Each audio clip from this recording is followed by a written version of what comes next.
Hello students, SBN online classes में आपका स्वागत है। मैं अंजनी शर्मा संस्कृत में आज आपके लिए लेकर आया हूँ वर्ण टॉपिक। स्वर वर्ण या अचवर्ण की परिभाषा जानते हैं। देखिए, सबसे पहला भेद आया हमारे पास स्वर वर्ण, तो उसकी हम परिभाषा जान लेते हैं कि किसे कहेंगे। ऐसा वर्ण जिसका उच्चारण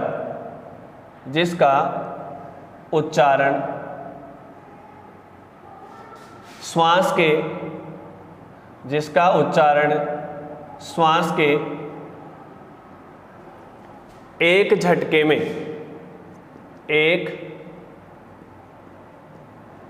में कर दिया जाए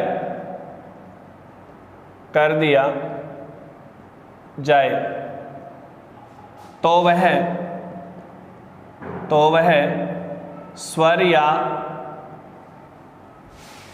स्वर या अचवर्ण कहलाता है। क्योंकि स्वर को ही हम क्या कहते हैं, अच कहते हैं, तो हम परिभाषा में लिख देंगे स्वर या अचवर्ण कहलाता है। ये इसकी परिभाषा हो जाएगी कि ऐसा वर्ण जिसका उच्चारण श्वास के एक झटके में कर दिया जाए तो वह स्वर या अचवर्ण कहलाता है। अब देखिए, हम बात करें इसके बाद में कि परिभाषा हो गई तो ये कितने प्रकार का माना जाता है, कि स्वर वर्ण कितने होते हैं। संस्कृत की बात कर रहे हैं हम, तो संस्कृत में स्वर वर्णों की संख्या कितनी होती है। तो हमारा टॉपिक हो जाएगा इसके बाद में प्रकार, कि ये कितने प्रकार का होगा। तो देखिए, जान लेते हैं इसको। मुख्य रूप से स्वर वर्ण 9 माने जाते हैं। अब देखिए, 9 स्वर वर्ण जो होंगे वो कैसे होंगे उसको समझ लेते हैं। सबसे पहले कौन कौन से हैं स्वर वर्ण उनको जानते हैं।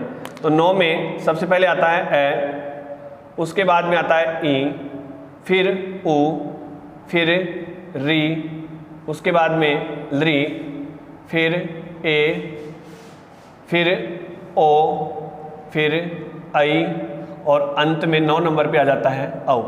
तो ये 9 स्वर वर्ण माने जाते हैं संस्कृत भाषा में।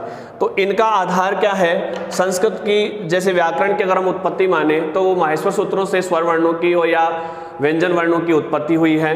तो जो स्वर वर्ण हैं या व्यंजन वर्ण हैं वो माहेश्वर सूत्रों के आधार पर ही माने जाते हैं। तो माहेश्वर सूत्र क्या है? माहेश्वर सूत्र एक व्याकरण की रचना करने वाले, जिन्होंने अष्टाध्यायी की रचना की थी, महर्षि पाणिनि, उनको प्राप्त होने वाले सूत्र हैं। और उन सूत्रों की संख्या है 14। वो सूत्र कहाँ से प्राप्त हुए हैं? भगवान शिव के डमरू के ननाद से। अर्थात भगवान शिव ने जब डमरू बजाया तो भगवान शिव के डमरू से उन 14 माहेश्वर सूत्रों की उत्पत्ति हुई है। तो उसके जो प्रारंभिक सूत्र हैं उनके अंदर हमारे ये स्वर वर्ण निहित किए गए हैं। लेकिन आगे जाकर के इनका और स्वरूप देखने को मिलता है कि मुख्य रूप से तो हम 9 प्रकार के मान सकते हैं, लेकिन जैसे ही हम इन स्वर वर्णों को दीर्घ रूप देते हैं, जैसे हमने ये पहली कंडीशन मान लेते हैं स्वर वर्णों की, दूसरी कंडीशन में देखते हैं आ, फिर इसके बाद में दीर्घ ई, फिर दीर्घ उ, फिर दीर्घ री, ये दीर्घ री हो जाएगी। तो देखिए, ये 4 वर्ण और जुड़ जाते हैं, तो 9 और 4 कितने हो जाएंगे? 13। तो इस प्रकार से हम ये भी कह सकते हैं कि स्वर वर्णों की कुल संख्या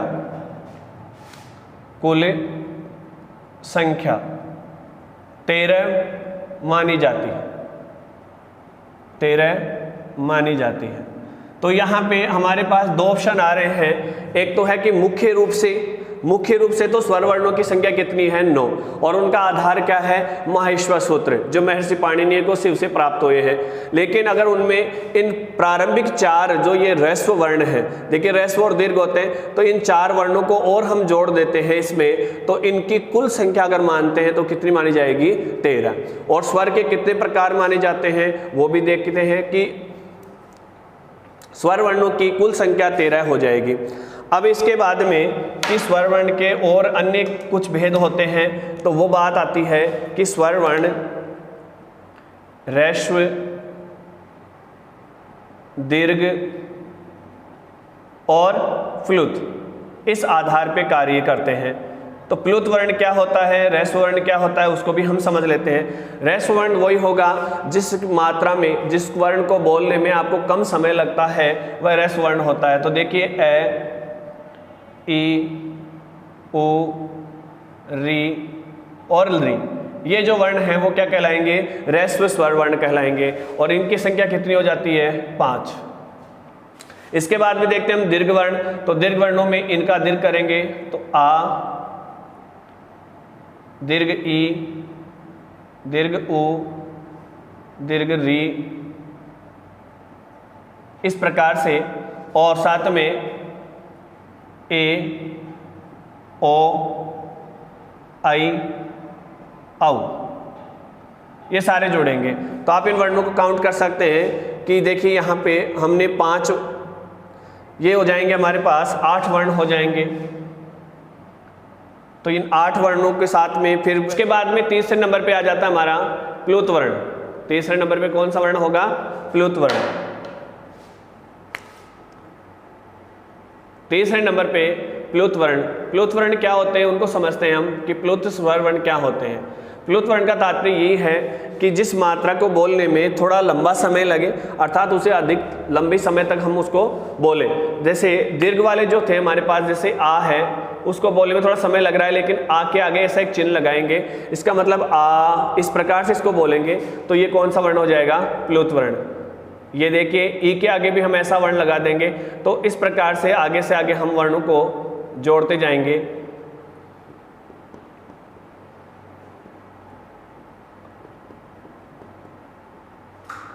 फिर तो इस प्रकार ये वर्ण हो जाएंगे।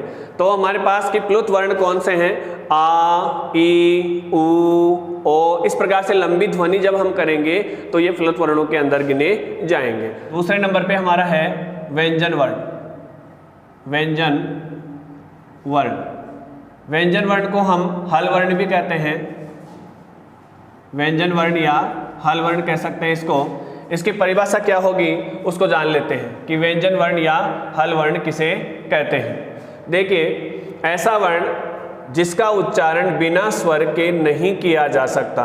नोटिस करें, ऐसा वर्ण जिसका उच्चारण बिना स्वर के नहीं किया जा सकता, उसे हम व्यंजन वर्ण या हल वर्ण कहते हैं। ये संस्कृत में इसकी परिभाषा हो जाएगी। अब ये कितने प्रकार के होते हैं संस्कृत में, तो उनको जान लेते हैं कि व्यंजन वर्ण कितने प्रकार के हैं। व्यंजन वर्ण 33 माने गए हैं संस्कृत में। कितने माने गए हैं, 33। उन 33 को 3 भागों में डिवाइड किया गया है। कितने भागों में, 3 भागों में उनको डिवाइड किया गया है।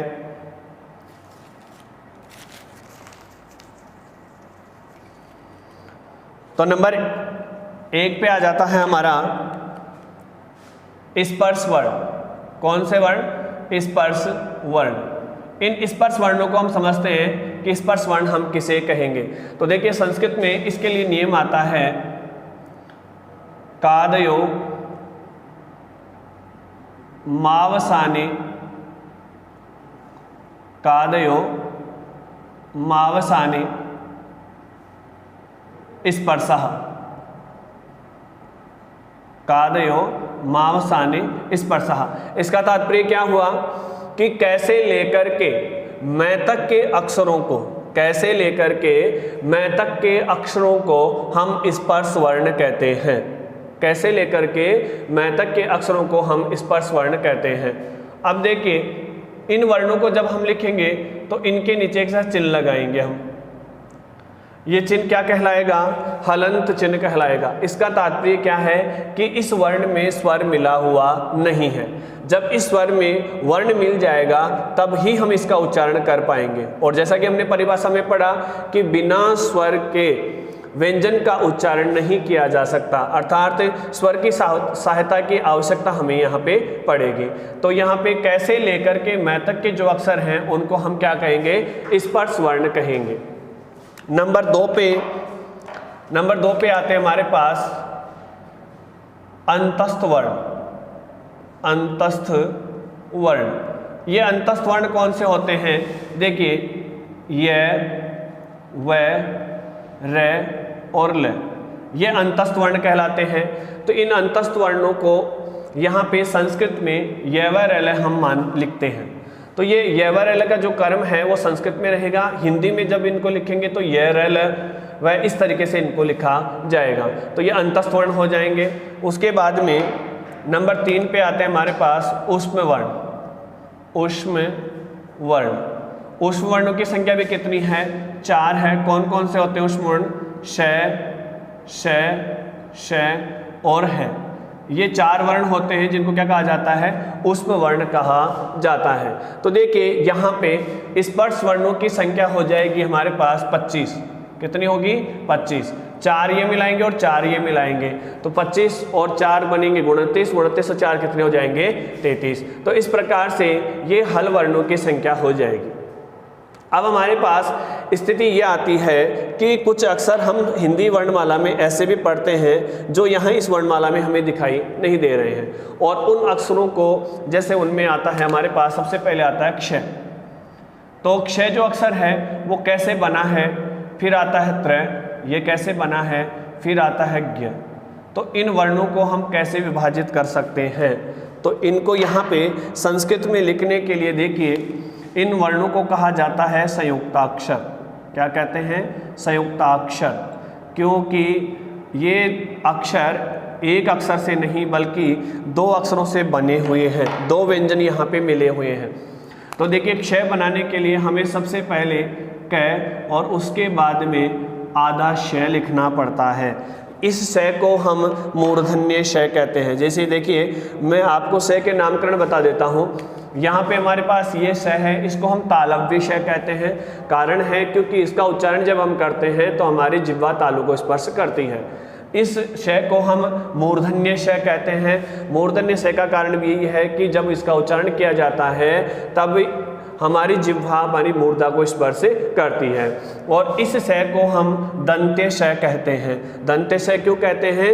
क्योंकि जब इसका उच्चारण हम करते हैं तो हमारी जिह्वा अपने दांतों को स्पर्श करती है। तो क्षय जो अक्षर है उसमें कौन से अक्षर मिले हुए हैं? क, हलंत क और हलंत मूर्धन्य श, अर्थात इनमें स्वर मिला हुआ नहीं है, ये बिना स्वर के यहाँ पे लिखे गए हैं। फिर अपन त्रय की बात करें तो इसमें हलंत तय और हलंत र, इन दोनों के संयोग से जब इनको इसी प्रकार से संयोग किया जाता है तो इनके संयोग से त्रय अक्षर का निर्माण हो जाता है। फिर बात करते हैं गे की। तो इसमें देखिए आधा ज और आधा य, ये पंचम अक्षर है च वर्ग का। तो इसके अनुसार इन दोनों वर्णों को जब हम जोड़ते हैं तो यहाँ पे गे का निर्माण हो जाता है। अब ये बात हो जाती है संयुक्ताक्षर की, नामकरण हो गया। हम देखते हैं स्पर्श वर्ण कैसे लेकर के मै तक के अक्षर। अब देखिए इन 25 वर्णों को 5 वर्गों में विभाजित किया गया है। कितने वर्गों में? 5 वर्गों में विभाजित किया गया है, वर्गों में। ठीक है, अब वो 5 वर्ग कौन कौन से हैं? देखिए क वर्ग, च वर्ग, ट वर्ग, प वर्ग और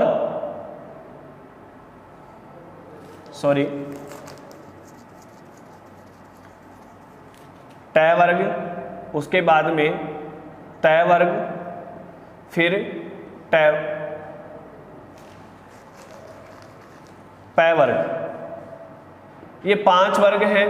प्रत्येक वर्ग में 5 अक्षर हैं और इन 5 अक्षरों के अनुसार इन स्पर्श वर्णों की संख्या कितनी हो जाएगी?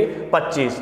और इन्हीं वर्ग वाले अक्षरों को एक नाम और दिया जाता है, इनको क्या कहते हैं? उदित वर्ण भी कहते हैं। क्या कहते हैं? उदित वर्ण।